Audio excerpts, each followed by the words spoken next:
it's an interesting time in Texas because I think they would have liked to have peaked when the Longhorn Network debuted. Instead, they plateaued and then got a little deeper in the hole.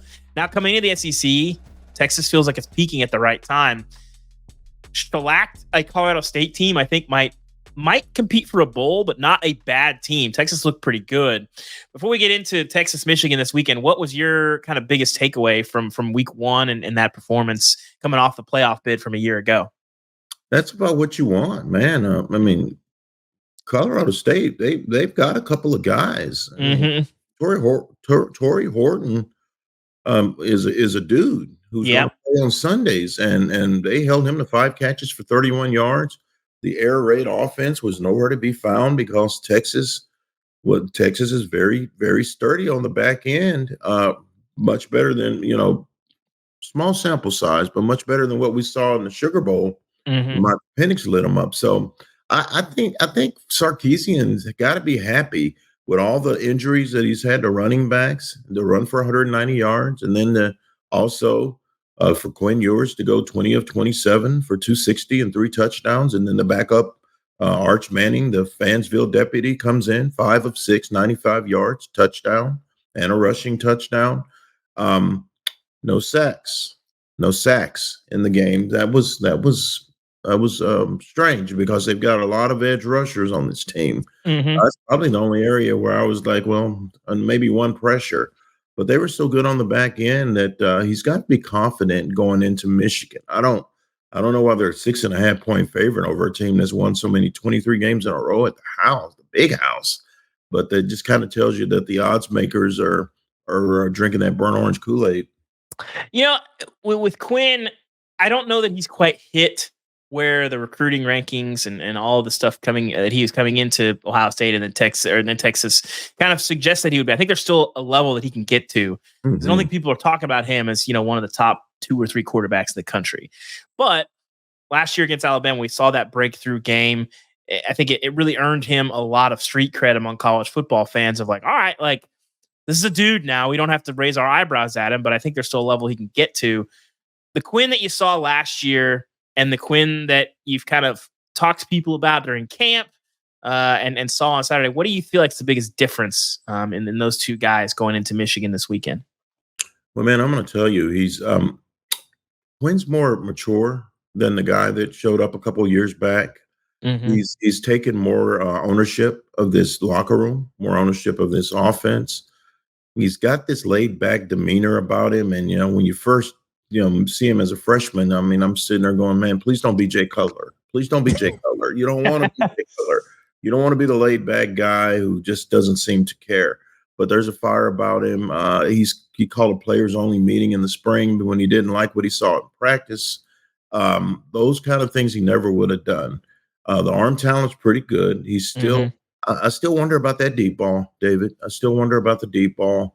That's probably not his best trait, but he made all the throws on Saturday, and the guy behind him played really well as well. So they're in a good place mentally. You get a 52-0 shutout. I don't care who you're playing in the opener. Yeah. And play pretty clean. Sarkisian's got to be excited about it. He's not trying to hear about point spreads, and I know it went up from 6.5 to 7.5. And I mean, there's a lot of money coming in on Michigan at the house, and I don't blame these people for betting. It's Michigan. It's the defending national champs. When is the last time a defending national champion was a 7.5 point dog at the house 2 games after winning it all? Good question. Good question. I think some of that you could point to, obviously, the questions on offense. You lose Roman Wilson. I don't know about Blake Corum, but certainly J.J. McCarthy, that offensive line as well. But so there's a lot of questions on that offense. But defensively, this is still going to be an elite group. Will Johnson kind of headlines that group. Mason Graham's going to be a top 10 pick. With Texas, probably had one of the worst camps of any of the top 10, 15 teams when the goal of camp is stay healthy. You lose CJ Baxter, who a lot of people had a lot of hopes for. Jaden Blue is going to step into that kind of key role. When you look at this offensive line, they bring back a lot of starters, 4 starters. What do you expect from the running game against that front? Or do you feel like this is a group that can control the pace of this game in Ann Arbor? Man, I don't know. It's the best front they're going to face this year. That's including Yeah, Georgia. I think I agree. Yeah. Yeah, that's the best front they will face, and it's a front that's playing at home, and it's a front that's got something to prove. Nobody wants to be a 7.5 point dog at the house. Remember when we were young and you get into little scraps with your friends, and if you got into a scrap and you were fighting in your own front yard, you just felt like you're supposed to win that fight. You're supposed to win because, oh, this is in my yard, so I'm going to win. I'm going to beat him up. But if you're at his house, you're like, oh man, he's got the home field advantage. So Michigan has a lot to prove. Michigan has a lot of motivation in this game.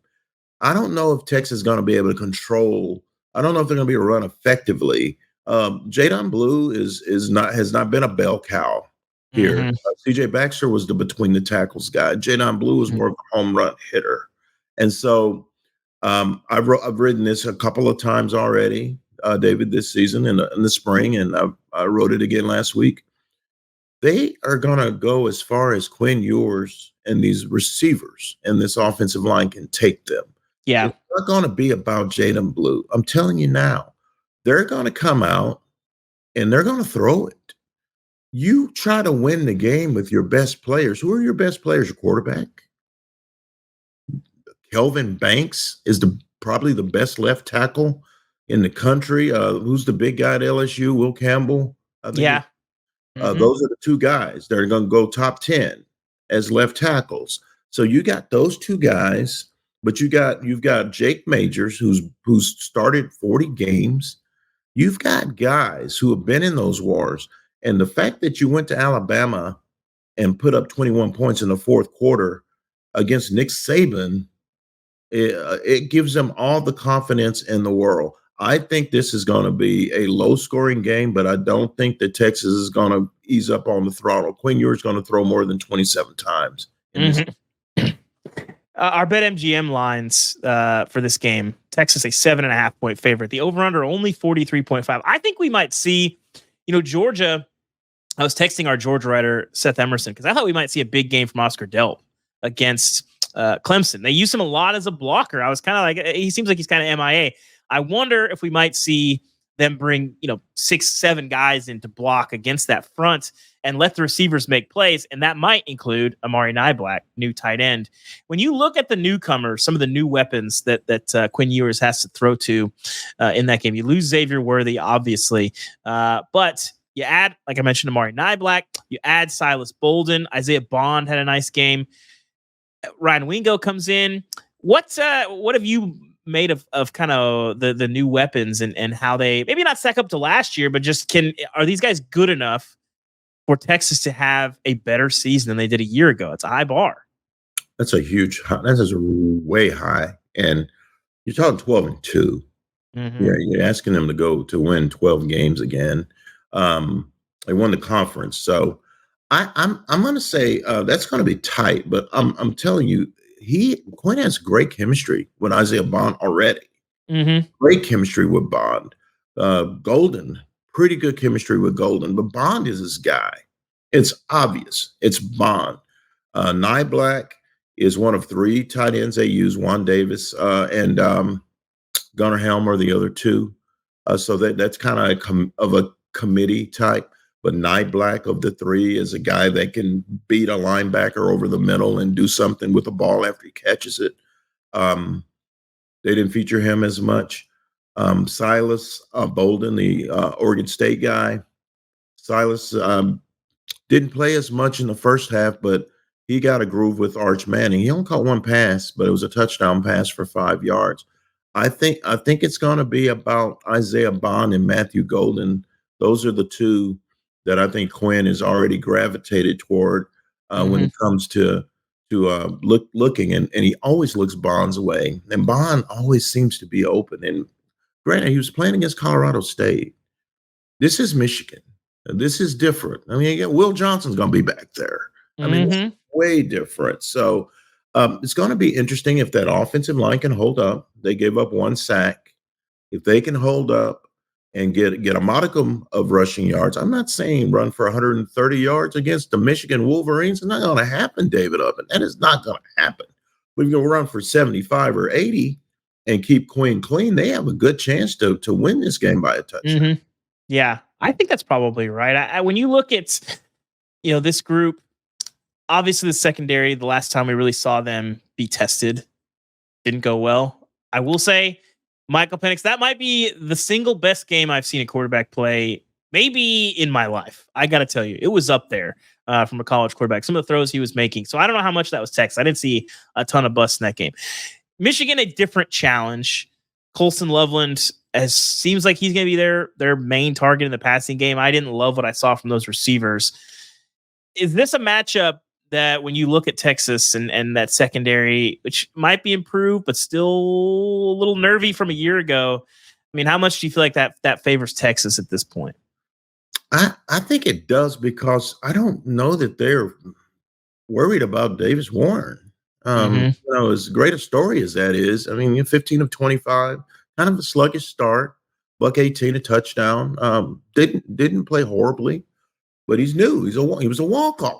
He threw something in his life, and I love his story, and I love that Sherrone Moore started the guy he thought had the best camp, and didn't look at resume, looked at results, and that's admirable. I don't think that they believe that he can light them up.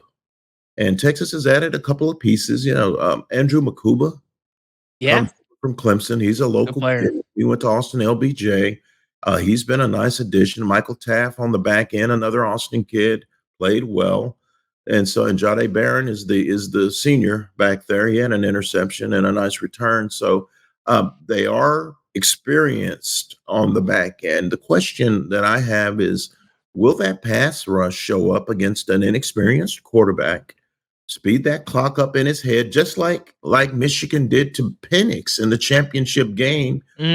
We saw against Texas wasn't the Penix we saw against Michigan. No, because he put him on his butt a couple of times early. He was not seeing the field well at all in that game. Yeah, and I don't know that he had to take a shower after the Texas game. They didn't touch him, David. They didn't touch him. 430. They did not touch him.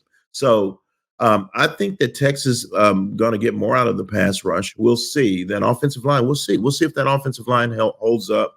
And Texas has some elite pass rushers. Trey Moore had like 16 sacks last year at UTSA. This is a huge step up in competition. Barron Sherrone, we've been waiting on him to blossom. He hasn't yet. He had 5 last year. They have a kid, Ethan Burke, 6'7", long arms. So they have some options. A young Colin Simmons from Duncanville. I know you've heard of him. So none of those guys got to the quarterback last week. And I think they're going to need 2.5 to 3 sacks to really put an impression on this young quarterback and get him sped up and get him to not thinking about receivers, but thinking about a pass rush. Because if he's comfortable back there, he can give them problems. He's got a nice arm. I mean, he is not chopped liver. I watched that game. He can throw it a little bit. So yeah. And if he's the guy that starts, I think that Texas needs to get to him. I think the pass rush is one thing, but for me, I'm more concerned about the interior of the line against that running game. And I don't know where you would rank if we're ranking most responsible for Texas's season last year, but certainly T'Vondre Sweat and Byron Murphy would be up there. Would they be number 1 or number 2 for you? They're both. No, I mean like in terms of as your defensive tackles versus your quarterback or your receiver for why Texas had the season that they did a year ago. I put them 1 and 2, and I put Quinn number 3. Yeah, I mean, when you're giving up only 3.4 yards a carry, and that takes that, and there's a reason, Texas got lit up in the secondary because 2 teams are like, we can't run against these guys. Can't run against them.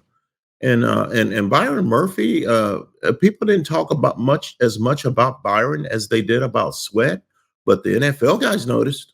Yeah, Murphy went first. Yeah, they noticed. So at pro timing day, a couple of scouts were like, "Oh, Murphy, best player on the team." And that's a team with Xavier Worthy and AD Mitchell and Jordan Whittington. Yeah, and Quinn Ewers was really good last year. So I think that the defensive tackles led the way last season for Texas and took a lot of pressure off of Quinn because they were able to get 3 and outs because it's always 2nd and 8 against the Horns in that defense. So Vernon Broughton and Alfred Collins and Tia Savea and Alex January and guys like that are being asked to replace 2 guys who are going to be starting as rookies in the league. So you can't help but think that there's going to be a little bit of drop off because I don't think Alfred Collins or Vernon Broughton are Tavondre Sweat and Byron Murphy. Yeah, I know they aren't. What are they though? What are they? We're going to find out, fam, because I don't know.